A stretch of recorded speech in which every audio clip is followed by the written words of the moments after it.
आज आपण अण्णाभाऊ साठे यांचा सापळा या कथेबद्दल बोलणार आहोत. ही फक्त काही पानांची गोष्ट नाहीये, तर समाजाला म्हणजे थेट आरसा दाखवणारी एक कलाकृती आहे. आपल्याकडे यूट्यूबवर या कथेचे खूप छान कथन आहे आणि आज आपण त्याच कथेतल्या एकेका धाग्याला उलगडून पाहणार आहोत. कथेची सुरुवातच मुळी एका मोठ्या संकटाने होते. एका गावातली जनावरं एका मागून एक मरत असतात आणि हे का होतंय हे कोणालाच कळत नाहीये. गावात एक भीतीचं आणि संशयाचं वातावरण आहे आणि अशा वेळी कोणताही पुरावा नसताना गावचा रोख थेट वेशीबाहेर राहणाऱ्या महार समाजाकडे वळतो. तर आज आपण फक्त कथेचा सारांश नाही पाहणार, तर या आरोपांमागे दडलेली मानसिकता काय आहे, त्यातून कसा एक सापळा रचला जातो आणि त्या सापळ्यातून बाहेर पडण्याचा एका माणसाचा संघर्ष, यावर आपण सविस्तर बोलूया. चला तर मग ही कथा उलगडून बघूया. तर कथेच्या सुरुवातीलाच कर्णदादा देशमुख, जे गावचे मोठे प्रस्थ आहेत, त्यांचा एक नामांकित बैल मरतो आणि गावात खळबळ माजते. आणि हे काही पहिलं प्रकरण नसतं. याआधीही जवळजवळ 100-125 जनावरं मेलेली असतात आणि मग गाव ठरवून टाकतो की हे काम महाराजांचंच आहे. अगदी. आणि इथेच कथेचं मूळ सूत्र दडलेलं आहे. जेव्हा समाजात एखादं असं मोठं संकट येतं ना, ज्याचं उत्तर पटकन मिळत नाही, तेव्हा सगळ्यात सोपा मार्ग काय असतो? आपल्यापेक्षा जो कमकुवत गट आहे त्याला बळीचा बकरा बनवणं. हा संशय काही पुराव्यावर आधारित नाहीये. नाही, अजिबात नाही. तो वर्षानुवर्ष मनात असलेल्या जातीय पूर्वग्रहातून, एका खोलवर रुजलेल्या अविश्वासातून आलेला आहे. ते वेगळे आहेत म्हणून जे काही वाईट घडतंय ते त्यांच्यामुळेच घडतंय. ही एक धोकादायक पण सोपी विचारसरणी आहे. पण माझा प्रश्न हा आहे की हा आरोप इतक्या सहजपणे सगळ्यांनी कसा स्वीकारला? म्हणजे कोणीच यावर प्रश्न का नाही विचारला की खरंच असं काही आहे का, याचा आपण तपास करूया, असं कोणालाच का नाही वाटलं? कारण तिथे प्रश्न विचारण्याची सोयच नाहीये. गावची सत्ता ज्यांच्या हातात आहे, देशमुख, पोलीस पाटील, दत्ताजीराव, तेच जेव्हा हा आरोप निश्चित करतात तेव्हा इतरांमध्ये बोलण्याची हिंमतच नसते. बरोबर. ही एक उतरंड आहे. सत्तेच्या आणि जातीच्या उतरंडीत जो वर आहे त्याचं म्हणणं खाली असलेल्याने ऐकावंच लागतं. हरिबा नावाचं पात्र जेव्हा त्यांच्या वतीने बोलायचा प्रयत्न करतो, आम्ही असं का करू, आमचं पोट तुमच्यावर अवलंबून आहे, तेव्हा त्याचा आवाज दाबून टाकला जातो. कारण सत्य ऐकण्यात कोणालाच रस नसतो. त्यांना फक्त एक गुन्हेगार हवा असतो. आणि हा आरोप फक्त बोलण्यापुरता राहत नाही का? त्यावर लगेच कृती केली जाते. त्यांच्यावर सामाजिक बहिष्कार टाकला जातो, त्यांची नाकेबंदी केली जाते. म्हणजे त्यांची रोजीरोटीच बंद करण्याचा हा प्रयत्न असतो. बरोबर. हा केवळ आर्थिक नाही तर मानसिक दबाव आणण्याचाही प्रयत्न आहे. तुम्हाला समाजातून पूर्णपणे तोडून टाकलं जातं. तुमचं माणूस म्हणून असलेलं अस्तित्वच नाकारलं जातं.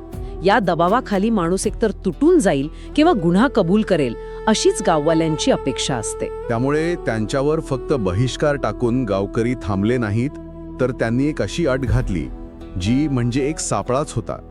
आणि मग गावकरी एक असा निर्णय घेतात जो ऐकूनच अंगावर काटा येतो. तो निर्णय म्हणजे तो निर्णय म्हणजे कथेचं शीर्षकच आहे, सापळा. गावकरी ठरवतात की गावातली सगळी जनावरं महारवाड्यात नेऊन सोडायची आणि अट अशी की जर यातलं एकही जनावर दगावलं तर संपूर्ण महार समाजाला जबाबदार धरून कठोर शिक्षा केली जाईल. हा एक अत्यंत क्रूर आणि म्हणजे बुद्धीने रचलेला सापळा आहे. पण यात धोका कुठे लपलाय? म्हणजे वरवर पाहता असं वाटू शकतं की तुम्ही जर निर्दोष असाल तर जनावरं मरणार नाहीत. नाही, ही परिस्थितीच अशी आहे जिथे ते जिंकूच शकत नाहीत. याला नो विन सिच्युएशन म्हणतात. विचार करा, जनावरं का मरतायत हे कोणालाच माहीत नाही. हो, ते तर आहेच. जर ती एखाद्या रोगाने मरत असतील तर ती त्यांच्या दारातही मरणारच. म्हणजे त्यांच्या हातात काहीच नसताना त्यांना जबाबदार धरलं जाणार. अच्छा.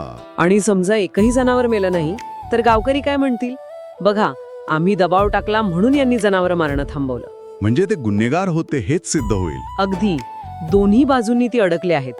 जबाबदारी त्यांची, पण नियंत्रण गाववाल्यांचं. म्हणजे जेव्हा फक्त जनावरांना वाचवण्याचा प्रश्न नव्हता, तर हा त्यांच्या सामाजिक स्थानावर आणि त्यांच्या अस्तित्वावरच एक प्रकारचा हल्ला होता. त्या रात्रीचं वर्णन वाचतानाही एक वेगळंच दडपण येतं. संपूर्ण महारवाडा जागता पहारा देतोय. प्रत्येक जण आपल्या दारातल्या जनावरांवर लक्ष ठेवून आहे. हो, कारण ती एक रात्र त्यांच्या संपूर्ण समाजाच्या भवितव्याचा फैसला करणार असते. तो सापळा फक्त जनावरांसाठी नाहीये, तो त्या समाजाच्या स्वाभिमानासाठी, त्यांच्या अस्तित्वासाठी रचलेला आहे. आणि गावकरी बाहेरून नजर ठेवून आहेत. म्हणजे हा एक प्रकारे जाहीर खटला आहे. जिथे निकाल आधीच ठरलेला आहे आणि व्हायचं तेच होतं, एवढी काळजी घेऊनही दुसऱ्या दिवशी एक वासरू मेलेलं आढळतं. आता गाववाल्यांचा संशय खात्रीत बदलतो. ते आणखीनच संतापतात आणि बदला घेण्यासाठी तयार होतात. इथे कथा एका वेगळ्याच वळणावर जाते. सगळेजण बदला घेण्याच्या तयारीत असताना हरिबा नावाचा एक माणूस मात्र वेगळा विचार करतो. हो, आणि हरिबाचं पात्र इथे खूप महत्वाचं ठरतं. तोपर्यंत तो समाजाच्या वतीने फक्त बाजू मांडत होता, स्वतःचा बचाव करत होता. पण वासरू मेल्यानंतर जेव्हा त्याला कळतं की आता आपला बचाव होऊ शकत नाही, तेव्हा तो बचावात्मक भूमिकेतून आक्रमक भूमिकेत येतो. अच्छा, तो फक्त आरोग्य सहन करत बसत नाही, तर तो स्वतः सत्य शोधायला बाहेर पडतो. हरिबाचं हे धाडस कुठून आलं असेल? म्हणजे ज्या समाजात त्याला कायम दाबून ठेवलं गेलं, तिथे व्यवस्थेच्या विरोधात जाऊन सत्य शोधण्याची प्रेरणा त्याला कशी मिळाली असेल? मला वाटतं याचं उत्तर त्याच्या हताशेत आहे. डेझेस्पोअरमध्ये जेव्हा तुमच्याकडे गमावण्यासारखं काहीच उरत नाही, तेव्हाच तुम्ही सर्वात जास्त धाडसी बनता. त्याला माहीत होतं की आता जर आपण काही केलं नाही तर आपलं आणि आपल्या समाजाचं काही खरं नाही. बरोबर. त्याची ही कृती केवळ स्वतःला वाचवण्यासाठी नाही, तर संपूर्ण समाजाला वाचवण्यासाठी आहे. तो व्यवस्थेला प्रश्न विचारतो आणि स्वतःच उत्तर शोधायला निघतो. जिथे संपूर्ण समाज भावनांच्या आहारी गेला आहे, तिथे हरिबा तर्काचा आणि पुराव्याचा मार्ग निवडतो. हा एका बदलत्या पिढीचं प्रतीक आहे, जी केवळ अन्याय सहन करत नाही, तर त्याला आव्हान देते. तो मृत वासराची पाहणी करतो आणि त्याला एक धागा सापडतो. त्याला कळतं की जनावरं एका विशिष्ट सरकारी कुरणात चरून आल्यानंतर मरत आहेत. मग तो त्या दिशेने तपास सुरू करतो. बरोबर, त्याची निरीक्षण शक्ती इथे कामी येते. तो भावनेच्या आहारी जात नाही, तो पुरावे गोळा करतो. त्याला नारू नावाचा एक गुराखी भेटतो, जो त्याचा संशयाला दुजोरा देतो. तो सांगतो की त्या सरकारी कुरणात मेलेली आणि रोगी जनावरं टाकली जातात, ज्यामुळे तिथलं गवत विषारी झालं आहे आणि एक संसर्गजन्य रोग पसरला आहे. म्हणजे जनावरांच्या मृत्यूचं कारण विषप्रयोग नव्हतंच, तर ते व्यवस्थेच्या निष्काळजीपणामुळे होत होतं. मग हरिबा हे सगळे पुरावे गोळा करून थेट मामलेदाराकडे जातो. वकिलाच्या मदतीनं खटला दाखल करतो आणि सत्य सगळ्यांसमोर आणतो. हो, तो सिद्ध करतो की हा प्रश्न जातीय नाही, तर तो आरोग्याचा आणि प्रशासनाच्या हलगर्जीपणाचा आहे. त्याचं हे एक पाऊल संपूर्ण कथेची दिशा बदलून टाकतं. आणि मग खरी गंमत होते. सत्य समोर आल्यावर सरकारी आदेशाने त्याच विषारी कुरणाचा लिलाव केला जातो. ज्या कुरणाला कालपर्यंत विषारी म्हणून हिणवलं जात होतं, त्याच कुरणासाठी लिलावात बोली लागायला सुरुवात होते. हा कथेचा अत्यंत मार्मिक आणि उपरोधिक भाग आहे. यातून व्यवस्थेचा दुटप्पीपणा आणि संधिसाधूपणा स्पष्ट दिसतो. ज्यांनी महार समाजावर आरोप केले, तेच श्रीमंत गावकरी आता त्या संकटातून फायदा उचलायला पुढे येतात. त्यांना त्या कुरणातील धोक्याची पूर्ण कल्पना आहे, पण त्यातून होणाऱ्या आर्थिक फायद्यापुढे त्यांना काहीच दिसत नाही. श्रीधर शेठ नावाचा एक श्रीमंत माणूस ते कुरण 300 रुपयांना विकत घेतो. आणि सत्य बाहेर काढणाऱ्या हरिबाला बक्षीस म्हणून फक्त 5 रुपये मिळतात. म्हणजे ज्याने संपूर्ण गावाला एका मोठ्या संकटातून वाचवलं, त्याच्या बुद्धीची आणि धाडसाची किंमत फक्त 5 रुपये. आणि इथेच अण्णाभाऊ साठे समाजातील आर्थिक आणि सामाजिक विषमतेवर बोट ठेवतात. एकाच्या बुद्धीने आणि धाडसाने प्रश्न सुटतो, पण त्याचा खरा फायदा मात्र भांडवल आणि सत्ता असलेले लोकच उचलतात. श्रमाची आणि बुद्धीची किंमत व्यवस्थेत किती कमी आहे हे यातून दिसतं. पण कथा इथे संपत नाही. दत्ताजीराव पाटील, जे कालपर्यंत हरिबाला आणि त्याच्या समाजाला गुन्हेगार ठरवत होते, तेच आता एक नवीन प्रस्ताव घेऊन येतात. त्यांचं वागणं पूर्णपणे बदललेलं असतं. ते हरिबाच्या धाडसाचं कौतुक करतात. हो, वरवर पाहता त्यांचं हृदय परिवर्तन झाल्यासारखं वाटतं. ते म्हणतात, तू सगळ्या गावाला वाचवलंस. पण ह्या कौतुकामागे एक नवीन डाव असतो. ते एक भागीदारीचा प्रस्ताव ठेवतात. अच्छा. ते म्हणतात की आपण सगळे भागीदार होऊ. गावकरी जनावरं देतील आणि महार समाजाने ती सांभाळावीत. त्यातून होणारा फायदा आपण वाटून घेऊ. हा प्रस्ताव तर खूपच चांगला वाटतोय. यात समानतेची भाषा आहे, एकत्र काम करण्याची भावना आहे. मग हरिबाला यात धोका का वाटतो? कारण हरिबा आता हुशार झाला आहे. त्याने व्यवस्थेचं खरं रूप पाहिलं आहे.